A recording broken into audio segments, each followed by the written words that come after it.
2026 কোনে চৰকাৰ বনাই নাজানো বীৰ লাচিত সেনা নামৰ শক্তিটোক সেৱা নকৰাকে কোনো চৰকাৰ বনাব নোৱাৰে আমাৰ তেজ আৰু ঘামে কয় ইহঁতি বীৰ লাচিত সেনা সৈনিক আৰু আটাইতকৈ আমালে কেলে ভয় কৰে গম পায় প্ৰশাসনে আমাৰ ল'ৰা জেললৈ যাবলৈ ভয় নকৰে জেল আমাৰ অলংকাৰ যদি জীৱনত কেতিয়াবা পইচা পাতি আমাৰ কোনোবা সৈনিকৰ হয় মূল হয় নহয় আমাৰ যদি কোনোবা সৈনিকৰ হয় আমি খিলং দিয়া মানুহৰ মাজত বিলাই দিম সংগঠন ভাঙি দিম বুলি কিন্তু বীৰ লাচিত সেনা সংগঠন নহয় বীৰ লাচিত সেনা এটা পৰিয়াল আৰু পৰিয়াল এই বীৰ লাচিত সেনাৰ পৰিয়ালক কোনো শক্তিয়ে ভাগিব নোৱাৰে অনাগত দিনত ঐক্যবদ্ধ সংগ্ৰাম হ'ব এই সংগ্ৰাম জাতীয়তাবাদৰ নামত দালালি কৰাৰ গীতাৰ বিৰুদ্ধে প্ৰথম হ'ব জাতীয়তাবাদৰ নামত দালালি কৰাৰ যিকেইটা মানুহে কৰি আছে সিহঁতৰ বিৰুদ্ধে প্ৰথম হ'ব কিন্তু মোক যদি কোনোবা এমএলএ এজনে মোৰ সৈনিকক কয় যে শৃংখলে কোটি টকা বিজেপিৰ পৰা ল'লে মোৰ এজনো এনেকুৱা সৈনিক নাই যে এইটো কথা বিশ্বাস কৰিব এইটো মোৰ সৈনিকৰ ওপৰত বিশ্বাস শৃংখল চলিয়াৰ বিশ্বাস এইটো আৰু শৃংখল চলিয়াই অন্তত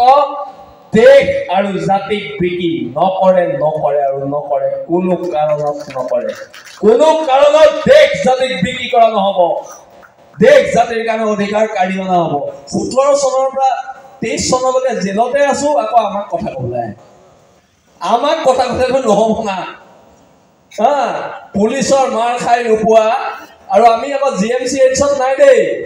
আমি GMCHত নাই এচি ৰুমত আমি জেলত আছো আৰু এটা কথা স্পষ্ট 2026 কোনে চৰকাৰ বনাই নাজানো বীৰ লাচিত সেনা নামৰ শক্তিটোক সেৱা নকৰাকে কোনো চৰকাৰ বনাব নোৱাৰে এইখিনি কথা একদম স্পষ্ট ৰূপত কৈ দিয়া হৈছে আৰু অনাগত দিনত আমি যে সংগ্ৰামখন কৰি আছো আমাৰ এই গুণ্ডা চুণ্ডা কিবা কিবি কয় কাৰ কাৰণে কৰি আছো আজি 8টা ল'ৰা ছোৱালীয়ে হিন্দু সম্প্ৰদায়ৰ মুছলমান সম্প্ৰদায়ৰ ল'ৰা ছোৱালীয়ে ইয়াত আজি নাছিলে এই যে সৰু ল'ৰা ছোৱালীখিনি ইহঁতৰ কাৰণে আমি সংগ্ৰাম কৰি আছো আমি সংগ্ৰাম নিজে ঘৰ বনাবলৈ কৰা নাই নিজে ফ্লেট ল'বলৈ কৰা নাই আমি সংগ্ৰাম কৰিছো তাৰ কাৰণে আহিবলগীয়া ভৱিষ্যত প্ৰজন্মৰ কণ খিলঞ্জীয়া মানুহৰ কাৰণে ইয়াত কোনো ধৰণৰ কথা নাই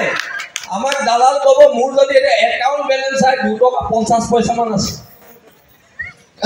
কিন্তু আমাক আকৌ কয় আমি বিজেপি পৰা কংগ্ৰেছৰ পৰা ইটোৰ পৰা সিটোৰ পৰা আমি 15 কোটি ল'লো 16 কোটি ল'লো কমাই ক'ব লাগে 15,000 20,000 কৰিও ভাল নেকি 15 কোটি 16 কোটি ক'লে মানে অসমৰ জনগণে বিশ্বাস নকৰে আৰু সেইকাৰণে মই এটা কথা স্পষ্টকৈ বীৰ লাচিত সেনাৰ আজি শিৱসাগৰৰ এই সৈনিকসকলৰ সন্মুখত মই কৈছোঁ যদি মই এই সৈনিকসকলৰ আগত কৈছোঁ যদি কোনোবা এদিনা শৃংখল চলিয়াই পইচা খায় আপোনালোকে সেই দিনাই শৃংখল চলিয়াৰ পুতলা জ্বলাব আৰু শৃংখল চলিয়াক নেমানিব আপোনালোকৰ বিশ্বাস আছেনে নাই যে মই কেতিয়াও পইচা নাই খোৱা নিশ্চয় আছে আৰু এটা কথা স্পষ্ট যদি জীৱনত কেতিয়াবা পইচা পাতি আমাৰ কোনোবা সৈনিকৰ হয় মূল হয় নহয় আমাৰ যদি কোনোবা সৈনিকৰ হয় আমি খিলং দিয়া মানুহৰ মাজত বিলাই দিম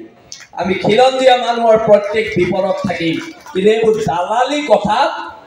আমি ভুল নাযাওঁ আৰু আমাৰ বীৰ লাচিত সেনাৰ মানে কি হৈছে সৈনিকসকলৰ একতাটো ভাঙিব বিচাৰিছে শৃংখল কোটিপতি মই সেইদিনা মোৰ লগৰ ল'ৰা এটা থাৰ এখন লৈ গৈছিলোঁ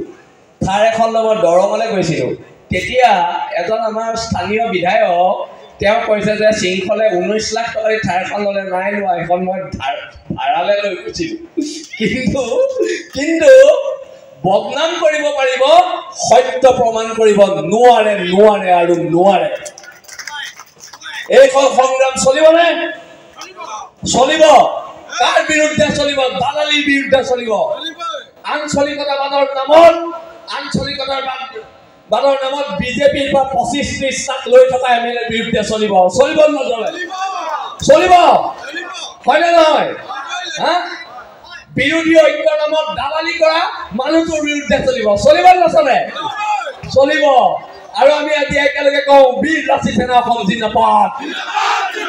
বীৰ লাচিত সেনা অসম জিন্দাবাদ বীৰ লাচিত সেনা অসম জিন্দাবাদ আছে হেংনাং লোৱা নাই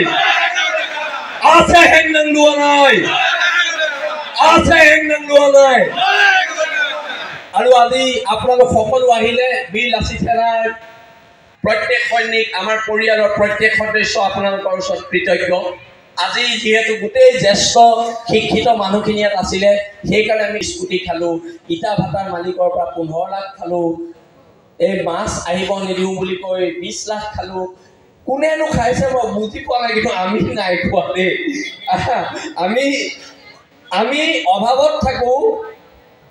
আমি দৰিদ্ৰ হৈ থাকো আমি নিমখ তেল ভাতে খাওঁ কিন্তু গৌৰৱেৰে খাওঁ আৰু গৌৰৱেৰে খাওঁ সেইটো কি আৰু সেইকাৰণে মই আজি গোটেই জ্যেষ্ঠ মানুহখিনিৰ আগত কথাখিনি স্পষ্টীকৰণ দিছো আৰু যদি কেতিয়াবা এনেকুৱা ধৰণৰ দুৰ্নীতিত নিমজ্জিত হওঁ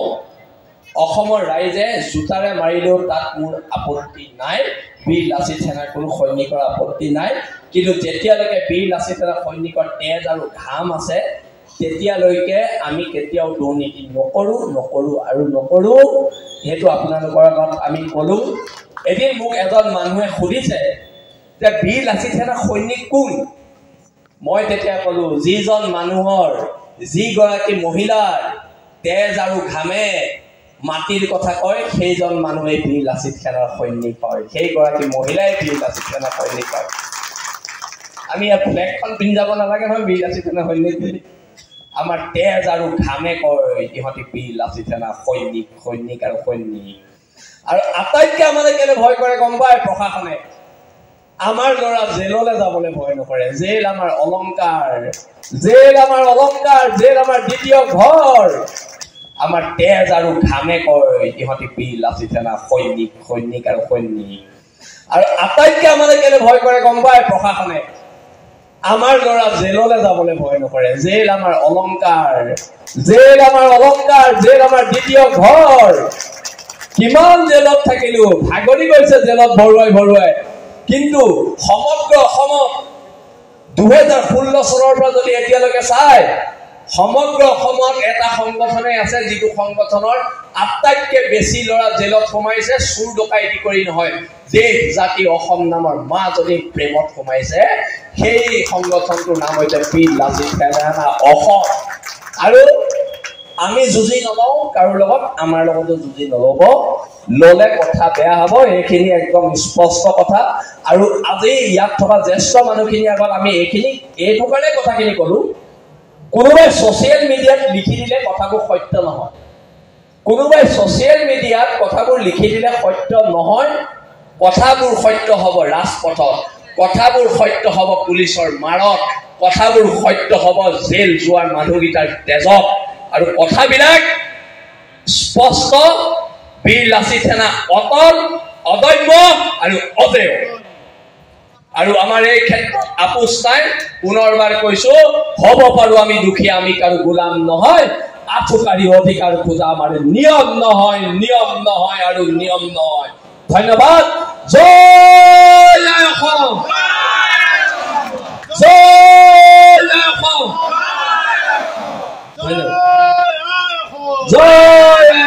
বহুত